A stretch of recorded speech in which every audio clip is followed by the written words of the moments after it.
నమస్తే రమ్మగారు. నమస్తే జయ. ఏదైనా ఒక సరదా కథ చెప్తారా? మంత్రగత్తె భూషాణం చెప్తా. ఓహ్! చాలా బాగుంది కదా. ఇంట్రెస్టింగ్. ఉమ్. ఓ వ్యాపారస్తుడికి 4 కొడుకులట. పెద్దవాళ్ళు 3 నార్మల్ కిడ్సే, ఆఖరి వాడు కొంచెం అమాయకుడు. వాడి పేరు వెంకటప్ప. అయితే వాడు అమాయకంగా ఉండేసరికి వాడిని వెంగళప్ప అనేవాళ్ళు. వెరి వెంగళప్ప అంటాం కదా, అంటాంగా. అట్లా. సరే, ఆయనకి పాపం ఆఖరి పిల్లవాడి మీదే ధ్యాసగా ఉండి బాగా ముద్దుగా జాగ్రత్తగా చూసుకునేవాడు. వాడు ఇంట బయట పనులు అవి చేసేవాడు, కానీ తెలివిగల పని కాదు వాడిది. అమాయక ప్రాణి వాడు, వెర్రివాడు. ఆయన కొంతకాలాన్ని మెల్లిగా పెద్దవాళ్ళు అయ్యారు. పెద్ద కొడుకులు 3కి పెళ్ళిళ్ళు చేశాడు ఆయన.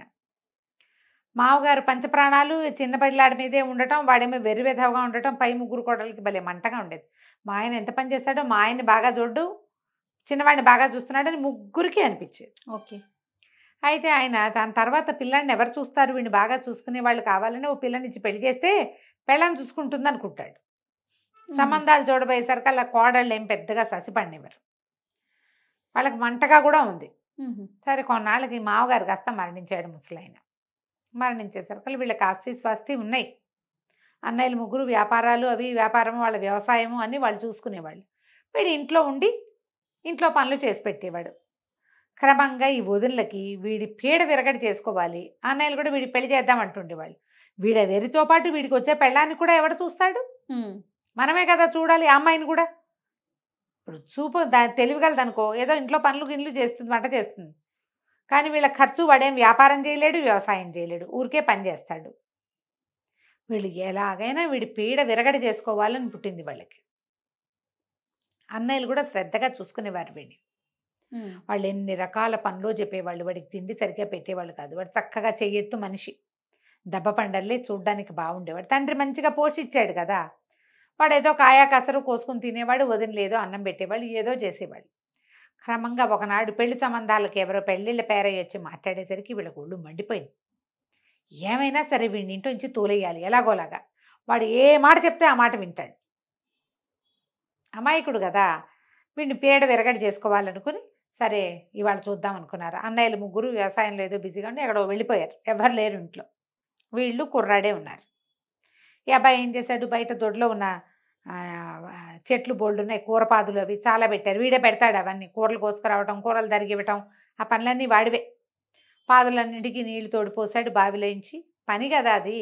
అక్కడి నుంచి 3-4 తొట్టెలు గోళాలు నింపాడు. సాయంత్రం దాకా వాడకానికి కావాలిగా. ఆ వదినలు అసలు బావిలో చేదేయటం మానేశారు కుర్రాడు పనిలోకి వచ్చాక, ఏమీ చేయరు. సరే, అన్ని పనులు చేశాక లోపలికి వచ్చాడు. అబ్బా ఆయాసపడుతూ వచ్చి, వదినలు అన్నం పెట్టండి, వాళ్ళ కంది పచ్చడి సొరకాయ పులుసు చేయాలి నా కోసం అన్నాడు. అనేసరికల్లా వదిలి 3 కూడబలుకుని 3 చేపల పరుచు పడుకున్నారు. పడుకునేసరికి వీడు తెల్లబోయాడు. ఏమైంది, ఒంటో బాగుండలేదా? వాడికి ఏంటంటే వాళ్ళ అమ్మలాగానే వదినలని. ఆ 3 దగ్గరికి వెళ్ళాడు. పెద్దొద్దని చెప్పింది, అయ్యి బాబోయ్ నాకు ఎంత ఇదిగా ఉందో చెప్పలేనంత తలనొప్పి, నాకు గోధుమ వన్న తాచు కూర తీసుకొచ్చి ఆ కూరని నిప్పుల మీద వేసి ఆ పొగ పీలిస్తే కానీ తలనొప్పి తగ్గదు. నా వల్ల కాదు నాయన, నేను ఏ పని చేయలేను, తలకాయ పగిలిపోతుందని తెల్లబోయాడు. గోధుమన్న తాచు ఎక్కడి నుంచి వస్తుందో తెలియలే. చిన్నోదిన దగ్గరికి వెళ్ళాడు. అన్నమండవా, నీకు ఓపిక లేదా, నీకేమైంది అన్నాడు. నా పొట్టలో పెద్ద పెట్టినట్టుంది, అసలు అన్నం అరగటలేదు, ఇవాళకి నా పని అయిపోయింది. పులిపాలల్లో వాము పొడి కలుపుకు తాగితే తగ్గుతుంది అంతే. పులిపాలల్లో వాము పొడి అంటే ఏమిటి, అది ఎక్కడి నుంచి వస్తాయి? సరే, 3వ వదిన దగ్గరికి వెళ్ళాడు. 3వ వదిన దగ్గరికి వెళ్తే కళ్ళు లాగేస్తున్నాయి నాకు, నా వల్ల కాదు, మరి కళ్ళల్లో ఏదైనా పెట్టుకోవాలి. ఏం పెట్టుకోవాలి? బ్రహ్మరాక్షసి కొమ్ము అరగదీసి ఆ గంధం కాటికలా పెట్టుకుంటే కానీ ఈ కళ్ళ బాధ తీరదు నాకు. ఈ 3 వస్తే కానీ మేమేమీ చేయలేం, నీకు వంట వండలేము, నీళ్ళు పోయలేమన్నారు. అయ్యో, వీడు వెలవెల్లాడిపోయాడు. అయ్యో బాబోయ్, ఇంత చక్కగా పని చేసుకునే వదినలు ఎంత వంట చేస్తారో, ఎంత రుచిగా చేస్తారో. వీడికి నచ్చేవన్నీ వాళ్ళు వండుతూనే ఉంటారు ఎప్పుడు, వీడి కోసం కాదు, మామూలుగా వండుతారు. అయ్యో, వీళ్ళ బాధ ఎట్లాగైనా తీర్చాలని సరే నేను అడవిలోకి వెళ్ళి ఈ 3 పట్టుకొస్తా, వైద్యం చేసుకున్నాక అప్పుడే వంట చేసుకుందాం మనం కలిసి.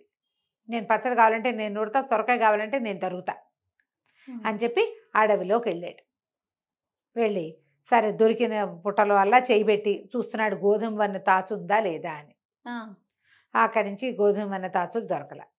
అక్కడి నుంచి పులి కావాలి, వాడికి పులిపాలు కావాలి కదా. ఈయన పులి ఎక్కడుందా అని వెతకడం మొదలెట్టాడు. వీళ్ళు అనుకున్నారు ఇంకేముంది, ఏ తాచుపాము కాటేస్తుంది ఆ! ఒకటి. ఒకవేళ తాచుపాము కాటేయలేదనుకో, పులి ఈయన పులి పాలు కావాలంటే ఎక్కడి నుంచి వస్తాయి, పులి ఈయన ఉండాలి. ఈయన పులి మనుషులను చూస్తే మీద పడి మింగేస్తుంది. ఈ 2 చోట్ల తప్పించుకున్నాడు అనుకో, బ్రహ్మరాక్షసు కొమ్ము అడిగాం, ఏ రాక్షసుడో పొట్టను పెట్టుకుంటాడు, ఇక వీడి ఇంటికి రాడు. వీడికి మనం ఏం చేయక్కర్లా, వీడి రేపొద్దున వీడి సంపాదన లేని వీడితోటి వీడి పెళ్ళాన్ని కూడా మనం పోషించాల్సిన పని లేదు, వాడు ఎక్కడ పోయాడో మా తెలియదు అంటాం అంతే అని వాళ్ళు స్థిమితంగా ఉన్నారు. వీడు ఆడవంతా వెతికాడు, బ్రహ్మరాక్షసి ఎక్కడున్నావు అని అడుగుతూ. అమాయకుడు కదా, ఈ పులి కోసం చూశాడు, పులి లేదు. మేకలు కాదు, లేళ్ళు, కుందేళ్ళు, ఒకటో ఆరో నక్కలు కనపడ్డాయి. ఇక వెతికి ఏం చేశాడు, ఇక అడవిలో అరవటం మొదలుపెట్టాడు. ఓ బ్రహ్మరాక్షసి ఎక్కడున్నావో కనబడు, ఓ పెద్ద పులి ఎక్కడున్నావో కనిపించు, మా వదిలికి ఒంట్లో బాగుండలేదు అని కేకలు పెడుతుంటే అక్కడ ఏమైంది, ఆ అడవిలో ఒక పెద్ద దిబ్బ లాంటిది ఒకటి ఉంది, చిన్న కొండ అనుకో. ఆ దిబ్బ మీద ఒక మంత్రాల మరిడెమ్మ ఒక ఆవిడ తన కూతురుతో పాటు అక్కడ ఉంటుంది. పైన ఒక పెద్ద పాక వేసుకుని బోల్డ్ అన్ని మాయమంత్రపు సామాన్లు ఉన్నాయి ఆ ఇంటి నిండా. ఆ పాకలో పడుకుంది. ఆవిడ ఊర్లో నుంచి బిజీగా ఉంటుంది అనమాట. ఆవిడ ఒక స్వర్ణమంజరి అని ఒక కూతురు, మంత్రాలు మరిడమ్మకి. ఎవరో అరుస్తున్నారు ఈ రాత్రి వేళ, ఇంత భయం లేకుండా ఎవడ్రా అరుస్తున్నాడని ఈవిడ బయటకు వచ్చింది. బయటకు వస్తే చక్కగా పచ్చగా ఇంత ఎత్తునున్నాడు. వీడు కేకలు పెడుతుంటే అడిగింది, ఎవర్రా అల్లుడు నువ్వు, ఏమిటి భయం లేకుండా ఇంత దూరం వచ్చావు, ఎవరు నువ్వు, ఇందుకీ అర్ధరాత్రి వేళ అరుస్తున్నావు అంది. అనేసరికల్లా వీడు అల్లుడు అంటే అత్త అనాలి వాళ్ళని. నేనేనత్త వెంకటప్పని, మా వదిన వాళ్ళకి అస్సలు ఉంటో బాగుండలేదు, 3 వస్తువులు కావాలి, పొద్దున్న 10 గంటల నుంచి వెతుకుతున్నాను, దొరికితే పట్టు, ఎక్కడైనా ఓ గోధుమ వన్న తాచు, ఓ ఈనిన పులి, ఓ బ్రహ్మరాక్షసి ఉంటే చెప్పు. వాటితో ఏం చేస్తావురా పిచ్చి వెధవా నువ్వు అని. వాటితో ఏమైంది, గోధుమ వన్న తాచు కూర కావాలి మా పెద్దొదినకి, పులి పాలు కావాలి చిన్నదినికి, బ్రహ్మరాక్షసి కొమ్ము కావాలి 3వ వదినకి. ఆ వైద్యం చెబితే వాళ్ళు బతకరమ్మా, చాలా తలనొప్పితో బాధపడుతున్నారు, వంట తంట లేదు ఇంట్లో, మా అన్నయ్యలకి భోజనం ఎట్లా, నాకు ఆహారం ఎట్లా, మా ఇల్లు నడవద్దా, అందుకని వచ్చానంటే సరే ఏమేమి ప్రయత్నం చేసామంది. ఒక 6-7 పాములు పట్టుకున్నాను, గోధుమని తాచు దొరకలేదు,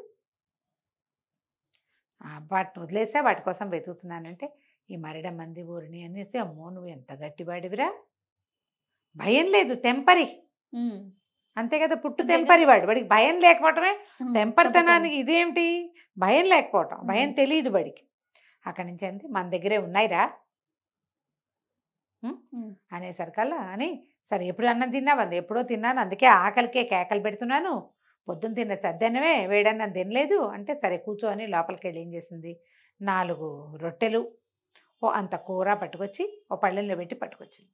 పెట్టి చక్కగా కూర్చుని తిని అన్నాడు, అబ్బా ఊరికోడి కంటే నాటుకోడే మంచి రుచెత్తా, కోడికూర ఎంత రుచిగా ఉంది, రొట్టెలతో మహాబాగుంది అన్నాడు. అనేసరికి అవి నవ్వింది, కోడికూర కాదురా పుట్టగొడుగుల కూర ఇది, నా కూతురు స్వర్ణమంజరి అతలోక సౌందర్యవతి, వంట కూడా అద్వితీయంగా చేస్తుంది, అది వండింది పుట్టగొడుగుల కూరను కూడా కోడికూరలాగా అనిపింపజేస్తుంది, సరే నువ్వు ఇక్కడ పడుకో, తెల్లవారేసరికి నీకు కావాల్సినవి నేను ఇస్తా, పట్టుకెళ్తుగా నేను అప్పచెప్తాను నీకు అవన్నీ అని చెప్పి వీడిని ఆ బయటే ఒక మంచం వేసి పడుకోబెట్టి చుట్టూతా గిరిగీసి, గిరిలో ఇట్లా మంటలు వచ్చినాయి, వాడు ఉలికిపడ్డాడు, ఇంత మంట వస్తుంది అని. ఏం భయం లేదురా, బయట అడవిలో పడుకుంటే, అడవి కదా ఇది, జంతువులు వచ్చేస్తాయి, అందుకని జంతువులు రాకుండా ఇది అడ్డం పడుతుంది,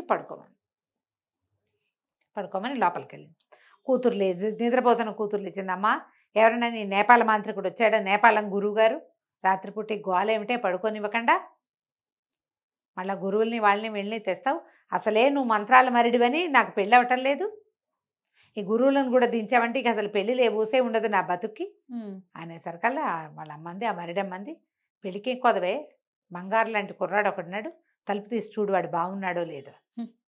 తలుపు తీసుకుని వెళ్తే ఇంత పొడుగున మంచం పొడుగుతా నిద్రపోతున్నాడు వాడు, చూడ్డానికి చక్కగా ఉన్నాడు. సరే లోపలికి వెళ్ళి బాగున్నాడమ్మా అంటే, చక్కగా వాడిని పెళ్లి చేసుకుంటావంటే చేసుకుంటాను. వాడు అంత తెలివిగలవాడు కాదు, ఆ తెలివిగలవాడిని తను చేయగలదు, ఈ పిల్ల మహాపిచ్చ తెలివిగలది, తల్లి మంత్రాలు మరడం అవటంతో ఆ పిల్లకి పెళ్ళి అవటల్లా. సరే రేపు పొద్దున్నే మీ ఇద్దరికి పెళ్లి చేస్తాను అని చెప్పి తల్లి కూతురు పడుకుని నిద్రపోయారు. మర్నాడు పొద్దున్న లేచాడు, నా సామాన్లు ఏవి అన్నాడు. సామాన్లకి ఉందిలే అల్లుడు, మా అమ్మాయి చక్కగా వంట చేస్తుంది చూసావు కదా, మీ వదినలు సొరకాయ పులుసు అన్నావు, మా కూతురు అయితే పుట్టగొడుగుల కూరని కోడి కూరలాగా భ్రమింప చేసేలాగా వండుతుంది, దాన్ని పెళ్లి చేసుకుంటావా, నీకు కావాల్సిన వస్తువులు ఇస్తాను.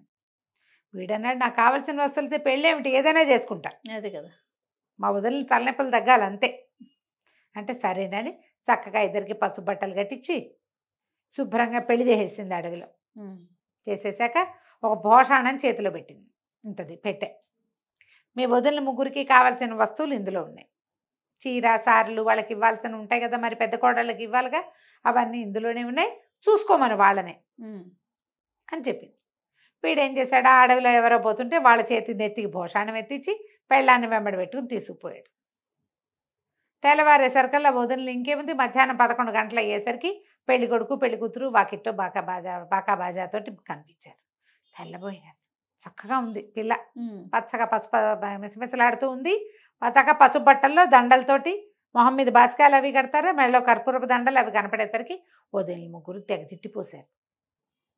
అవేవో వస్తువులు తెమ్మంటే పెళ్లి చేసుకొస్తావా, నీకున్న దాంతో పాటు దీన్ని కూడా మొయ్యాలా, దీన్ని మోయటానికి మా దగ్గర ఎక్కడవి డబ్బులు అని అరిచేసరికల్లా, కాదు కాదు బోళ్ళు కట్నం కానుక ఇచ్చింది మా అత్తగారు, అత్త ఇచ్చింది, తర్వాత ఏమో మీకు కావాల్సిన వస్తువులు కూడా ఇందులో ఉన్నాయి, ఈ భోషాణంలో ఉన్నాయని వెనకాల మనిషి పాటు మోసుకొచ్చాడుగా, ఆ భోషాణాన్ని గదిలో పెట్టించాడు. వాడికి ఏం చెప్పింది ఆవిడ, వాళ్ళని తెరిచి చూసుకోమను అంది.